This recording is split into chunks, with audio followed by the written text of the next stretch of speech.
So Ghana de Shimama Yamamunina aha TV XYZ so and no Power 97.9 FM Radio XYZ 93.1 so Ebraso and Samahodwa edia him Yamaimo and Ejay Messi Huja and the Basso se Power a reaprem to bre akain Kasiebo na ya kam se Kasiebo e Tofridan Keseimo ewo and Kramantemi emo osu 37 Ababese Street so and no Betwa Pete ewo Yafle stations ahodo ne emo etu betie bi ewo Water Power 94.1 ewo ho Global FM so ewo ho Sharp FM ewo Takra de Instroma 107.7 enso so 92.1 ewo Krankwanta na Buem FM ewo Gia Sekan Jinyame 107.7 ewo Sampa nananom 92.5 afo Gosto Western Radio Elembeleke FM ewo Kpazangligi FM so ewo Bole Rich FM Asinfo so High Radio ewo Bechemoti Radio by Wimpansa Pawidi FM ewo Pusiga enwechino Bruno FM for so asomu ewo Sunyane Sunset Radio one ekram Nyansapo FM 89.9 ewo Shama Uboram ewo Atom Local FM as asetre enzima elembela wamuso ekramu ebi Vinci Radio enini TV ewo Donkwano Fe na Uboram so ewo Mononia Apple 68 FM ewo Virginia enwechino Daisy Radio Italy Adamfopa Radio ewo Paris G Live Radio enso ewo UK OPD Radio ewo UK Loud Silence TV ewo USA online no Radio SM online tune in Power 97.9 FM myxyzonline.com no ya krinchen semne nyina gu hodma betimi abawra mu na wakọ kenkan bi ebioko Facebook ne so a Power 979 FM TVXYZ na Radio XYZ ya do wabawra mu na wa share ama foforo bi anya bi ahwe bi ona do comment no ato hono e ama YouTube no XYZ Broadcasting Limited Information Centers ne de womodo so pa na wiai wonoma bia mu a woto Kasiebo epetiem ensemo amede eba no de di mu akotini bi ene se Ghana Mampanye His Excellency John Dramani Mahama Nedua Yano National Sanitation Day wapa hontoma na wode nsema hodwa tudwa yebehesa hunidie ebetimi ejale na so ye ewo mai emo sanso yebebawra mu stakeholders hodwa to adwene se ne beya no fee stress policy no aban no ede aba no ebetimi enya gina papa ewo mai emo sanso na Medical and Dental Council penifo womodi abetu dwa kyerese adokitafo bi a womafo je wo nkrata ya wo ewo mai emo no mako 9 wom ensa aso wonum epechi yebekopie mu ewo bunu mantem no emom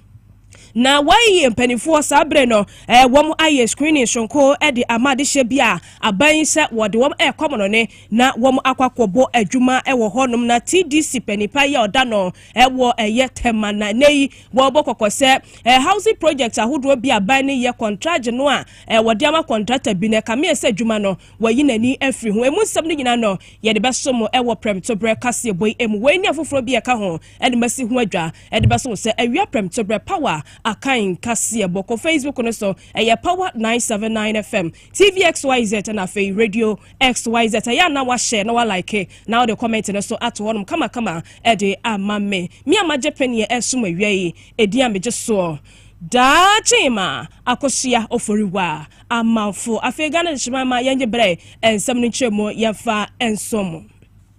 Yesha said ya free abane hye ya hodo de aba ya sabre no wode eba beboa se ne be yo my Ghana nwoma hia betimi afa ne toma papa bi ede fra ene ya ban ni kiremu a Ghana de siafo yi a wom etoa so ewon toa so school first year for no won tua school fees bia ewo mu ya no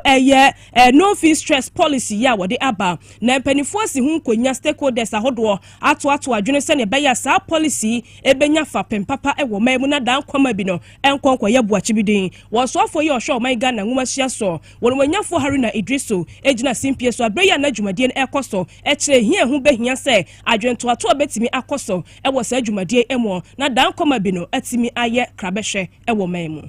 Convey say to the president that of all his social initiative, the one I launched with you and with him that I got good sleep was the no fees stress. Because of its felt impact on students, on parents, and even on the academic institutions themselves. Because I'm happy a number of our vice chancellors are here. Every year, students go through the stress. So to John Mahama, want to say Aiko for ending the fees stress of first year students. Way ayon mwenyamfo Haruna Idrisu ena yatene nkan wachi no pani kwanchofo ya wono ena da student loan trust fund ano on mwenyamfo Sajida Shiraz wono so gina simpieso student fund no pempenso adru ni foto ahodo bia edamu a womode eboa so asuafo asene ewo ma emu no emu chechemu no so wode tudwa are working to reimburse those who are yet to be reimbursed. So far, we have received about 300 million from the finance minister out of the 499.8 million that was earmarked for the implementation of the no fee stress policy. And out of the 300 million we have received, we have disbursed already about 289 million, which means that we are really reimbursing. So we are expecting the rest of the money very, very shortly. And as soon as it comes in, those that are validated pending disbursement, you have our assurance that we will pay you. And those that have validation issues, we hope by then that would have worked through your validation issues and we can bring the implementation of the no fee stress policy for the 2024-2025 academic year to a close. We hope within a month.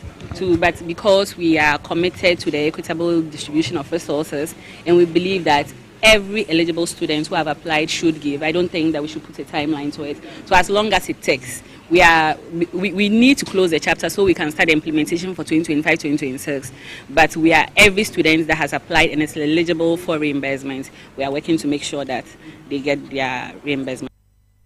Way a Dr. Sajida Shiraz ana de shmama yatene ka yetwa kase bonesona yakoyanim ewo samahodo emo Medical and Dental Council penifo ebama ne yesem wonmo akire adehye makomako ben nan bi ewo mamu a wadwuma wodia ne se womo bo ho samra ne se womo eya doctor fo a womo ehwe yade ewo mamu no nanso beko wi akire na womo ye quack doctors a wenu womo nye doctor papa Dr. Panie ene womo bo panie boni eni enura hodo bi a womo nhedani mu no mo de ma manfo na manfo ya de do na do so e wo mai emu na wo kire se wo mo e wo nipa bi wo mai emu wo mo fo gire wo mo nkrata wo mo kire se wo mo ya doctor fo wo mai emu na hu na mo tuo e na sa bere wo matimi atu a enipa makomako nan wo mo ensa aso wonom e pachi Dr. Divine Indobi by Yubala wono any registrar at the Medical and Dental Council of Ghana and na wo gire simpie so edin chechemu yi etudwa. Some of them are still under active investigation,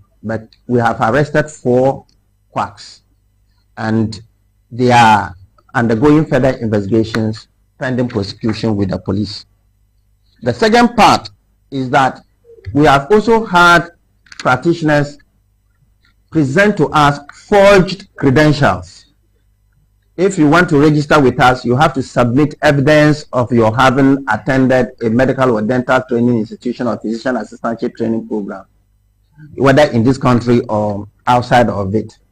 And that is recognized by the host country, and then it meets specific benchmarks. We indicated that we have had 4 such cases of forgery of qualifications. In one case, there was a forgery of qualification from Ireland and Nigeria, and this related to the spouse of a diplomat. Just to indicate, without trying to create any anxiety, just to indicate that these things know no bounds, and therefore vigilance is the key. We trust, but we verify.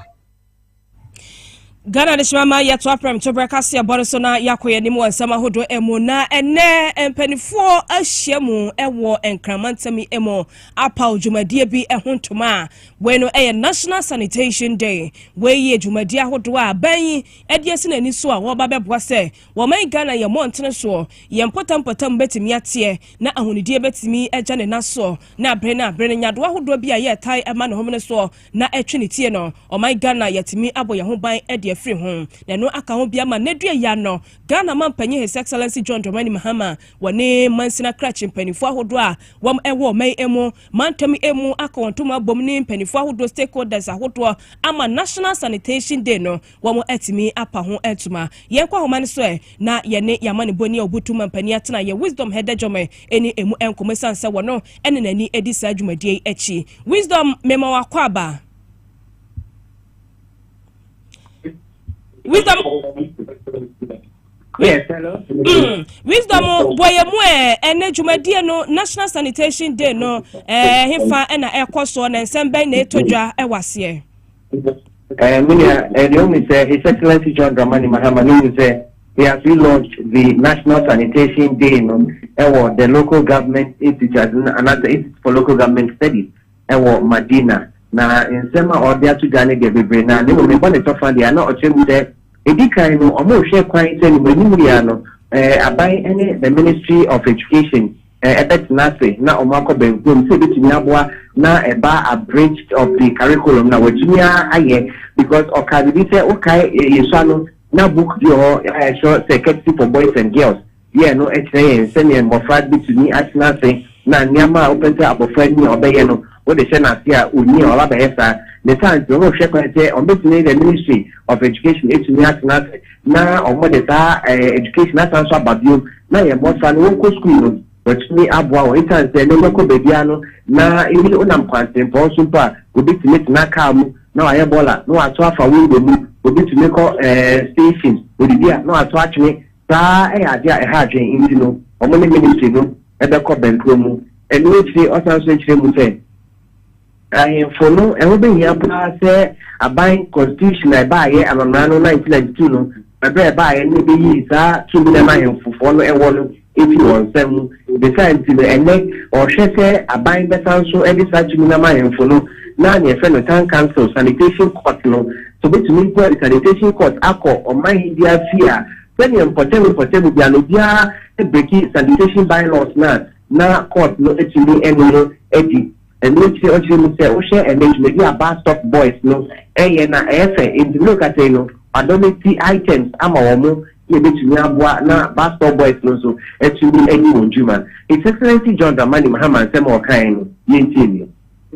Remember when I was young, we had a course in basic school called civics.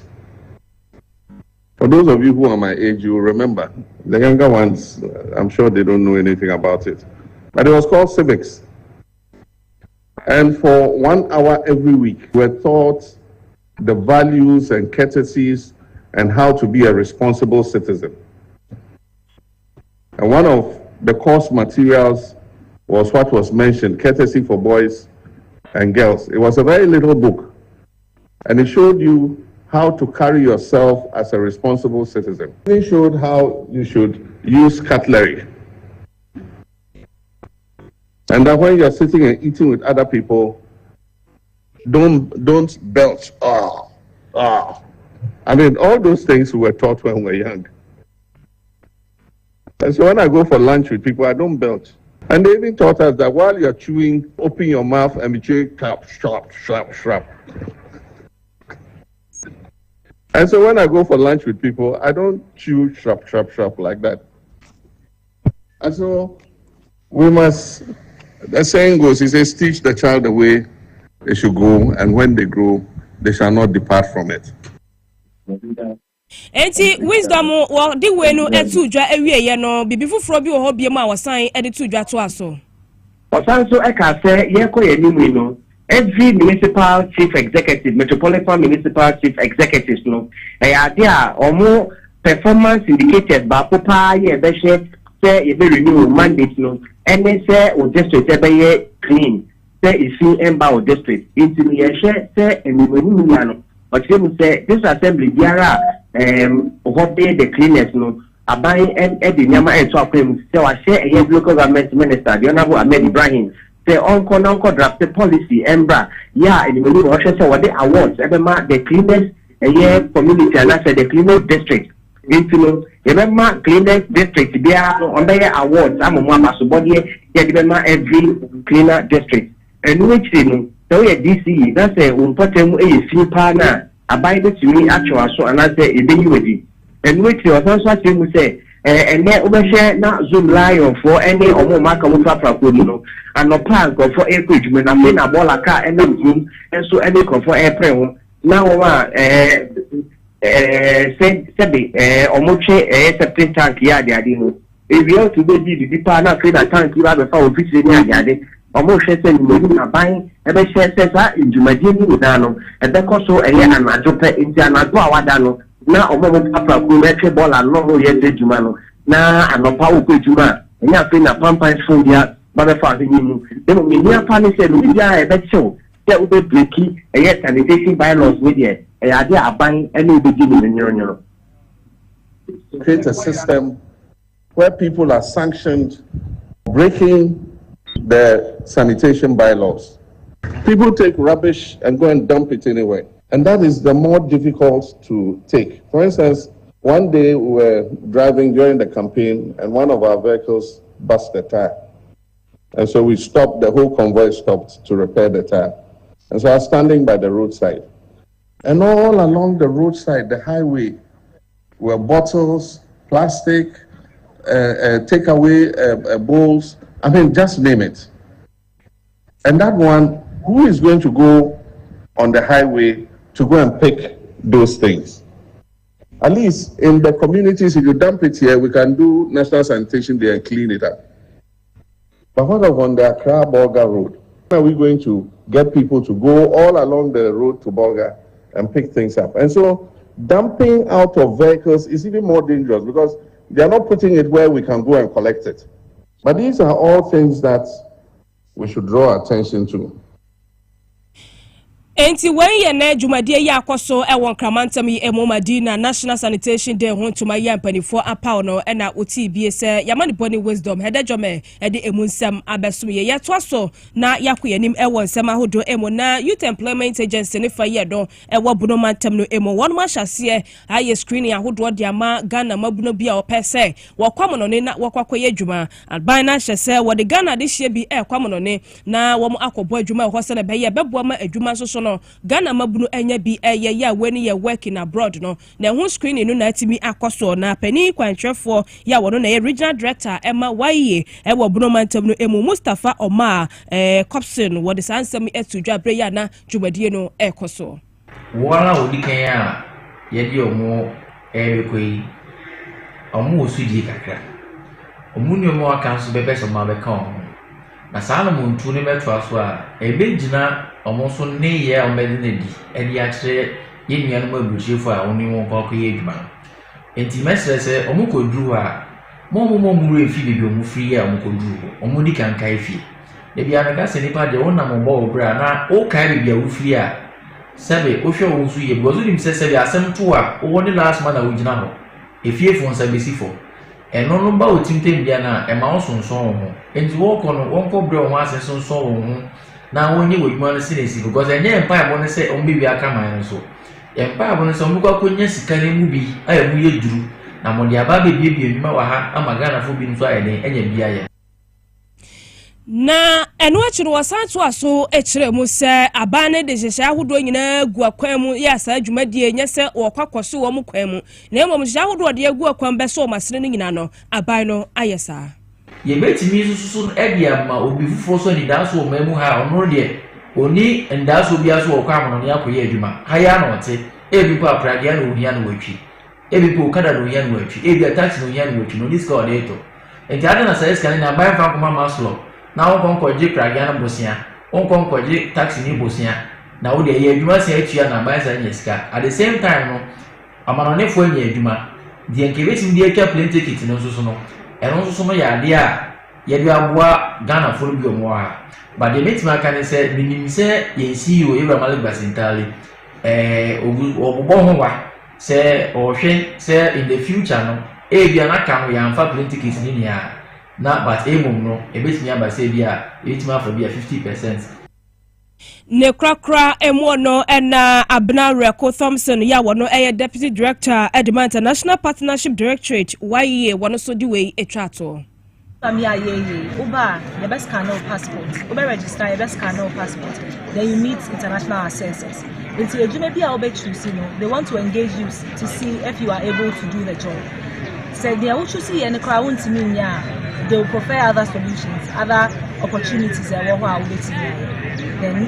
ebi be pass, ebi be fail as usual. But you better take your information because as government it's been cast away for this particular interview, we are just discarding you. We'll look at ways you be training, you be upgrades. Now also why you're ready for export. Yet to Apram Kasiebo so na yakoye nimna managing director Emma Tema Development Company Limited TDC yewura courage no nekpeku enei wode atudwa ya watch se contract bia wode ama company ya from say Born Logistic ya wo ye affordable housing project bi wo Tema ene important no kamie se adwumadie no contractor no wo twentwere na yase wo ho a se dia ban pen tentem se na be ya ebetimi awie entam ama ban no contractor na asa adwuma obeye asa onye na no nam so ama yewura courage de kokobo ye mu oduru akoma contractor wode sa adwumadie na hye nsa se wanya adwuma ne tentem na se wanya ne sade a ene wobetu ho anamo ye bebo ye homodin de be ye bia ama project no ye betumi deliver no ewo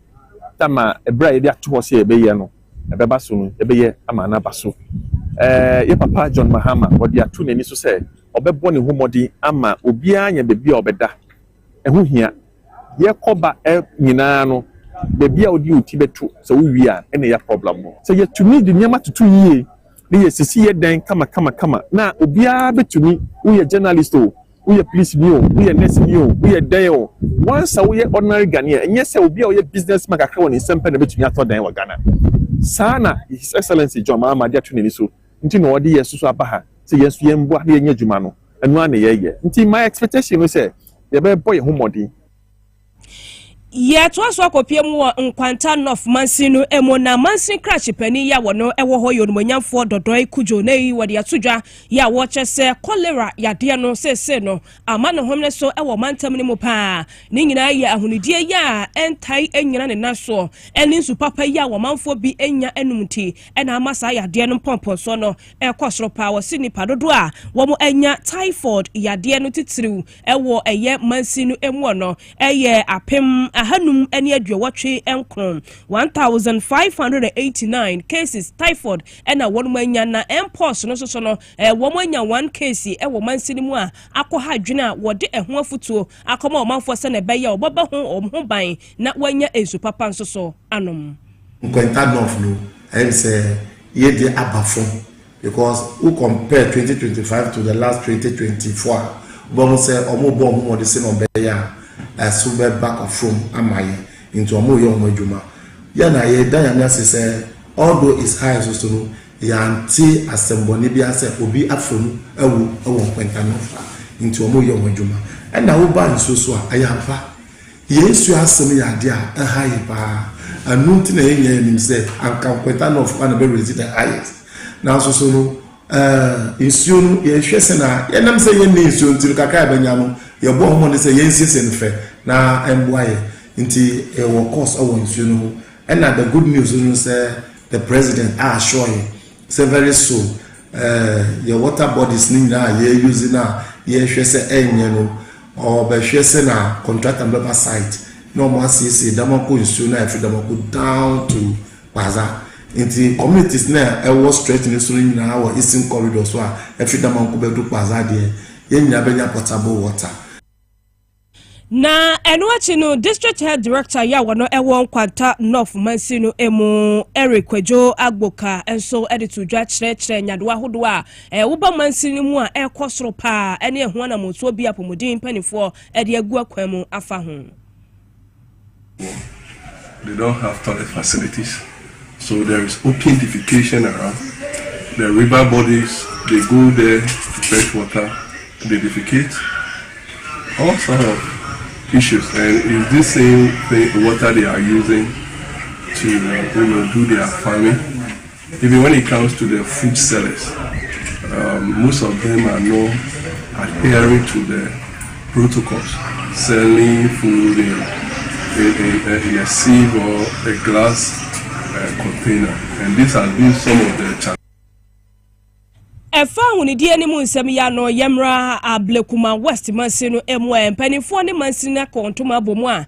womasiesie mpotampotamo Mansino emu sene bega hunidie betimi agya naso ne nyado ahoto a ema ne homene so no womanfo no atimi atwe wo ho edi afri ho na Mansiri crash pedi ya wono ewo ablekuma West Mansino emu no nyafo joy papo alote na wode atudwa ya wo chese we ya na montu a wo bo manfo no ho so se wonani beba ho so sode a ompota mu mfikyire no obetimi asiesie na dane da wono atimi atwe ho afri nyadowa ahodo mu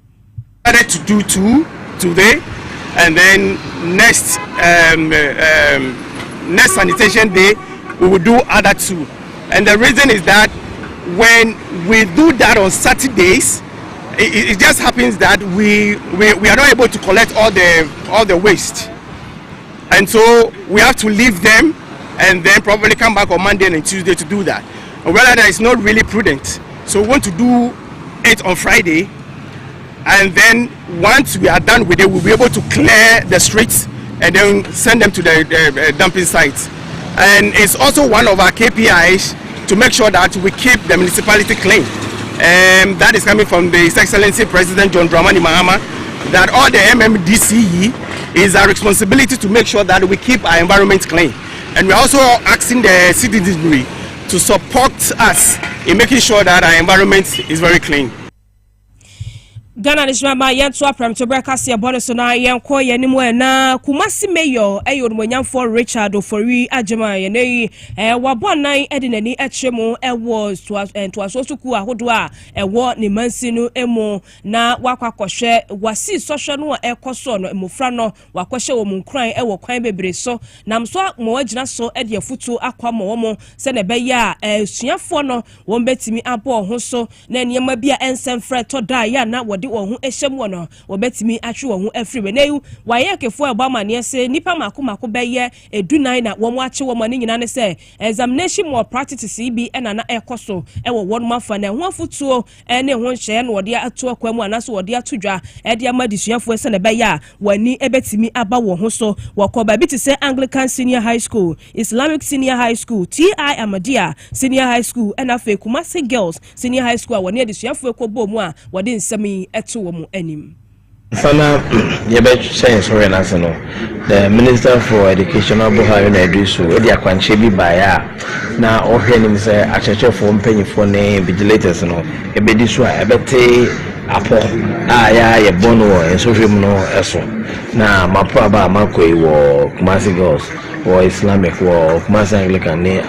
tia maza no say achechefo mpanyifo no the Minister of Education asem so nti wo say invigilation no sibi o say kono sa pepe neko eno beboa ama apa ye pese ye teso ko ave no ebetimi ateso ne o say kwala de o ma hoden atwo na obi ankwangon ko wi na de wa bresu ade no ono wi mu ma nko sisi wanya kwanya e de ato so asen ono mu na wa bre wa bobo no no nti ye hwe nim si be wi no na de ye nyina ye hwe no say nkwala wo Kumasi no enso hwe no mbobom ho mode na Kumasi so agina ye ewo nkwara nto aso suku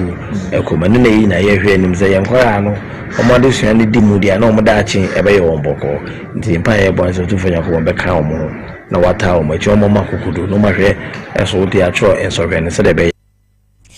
Enwechi no penia wono eneye education director ewo eya santimantem no emo yera David Opon wono soso editudwa ede afutro yi emu oduru commercialfo nyina wone a wochro wasi social no Kenya ne se wako school fi bebre ele bra so say yeso wako enti woko ye bibi sei na ye twa paper mu a ebra wo bre nyina ayeko enti yesre nkwada yesre awofo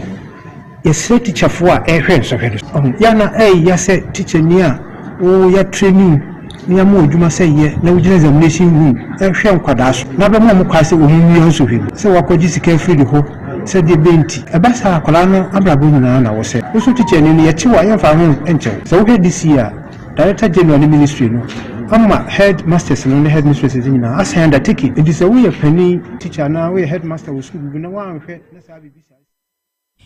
Yet one some so na yakopiemo ewo nkwanta South Mansino emona mrashibedwani ojama de hye ya wonom ewo ho eyorumonyamfo Godfrey Kini ene wode ato ne manfo no animu ya wo kire se ye ka wo makwan no makwantempo no a enya kra na ono a wode na ne ahu bi na wafa kwan ne bi so a otimu se akwan ne nyenyenyenyenye na afom de bi obeya boa se na beya Mansino akwan ne nyina ban betimi ayamom no obehwe atusa anamo no Tobrewa, ya kwan a ya nsisi ya nguzu kota ya na eyo how bebre saa so na obedu nkwanta safa afi ensuo no ani andi ni yi ensuo eya nshira enso the other side no say ensuo tobre no ya na ya kwan bebre SSA ya ti hu sem bebre emra mi wo parliament endai ni mpanyifo ya ba besi ato ahwe kwan no ahwe bebre bridges ni de kika ho SSA miami di mani ababatu mi ni contractor na kasa say at least akwan no mu a omagigigi emra ye wo aban mu ayentimi anwie aka na aban fufuru aba ini contractor na kasa amana gia to mu say enche obesan aba kwan mu the senior sre aban the senior sre the road minister and minister of finance say kai Ghana de shema openia yatene kai mrashibedwani ojama de hye ya wom ewon kwanta South urumonyamfo Godfrey Kini ena yatene nkai na yegina weso awia prem tobre Kasiebo ya de besom wo TVXYZ so Radio XYZ na bio power 97.9 FM so no yede ne nyina si aseda enkoma news team no esa omoye omafom de eboa ye samia dama ena ode TV videos ne nyina ema me kama basen so ena ebo adwuma ewo MCR ena bio edem ena DJ Ken wo so eboa pa ewo Power FM nafen so Radio XYZ osofo Prince so ena gina fidie na chi a wo chinchim ni froma ede ema me menso a meji adwa esom wo edia mejeso da chema akosia oforiwa amanfo mama mu nyina mu enitie enehwe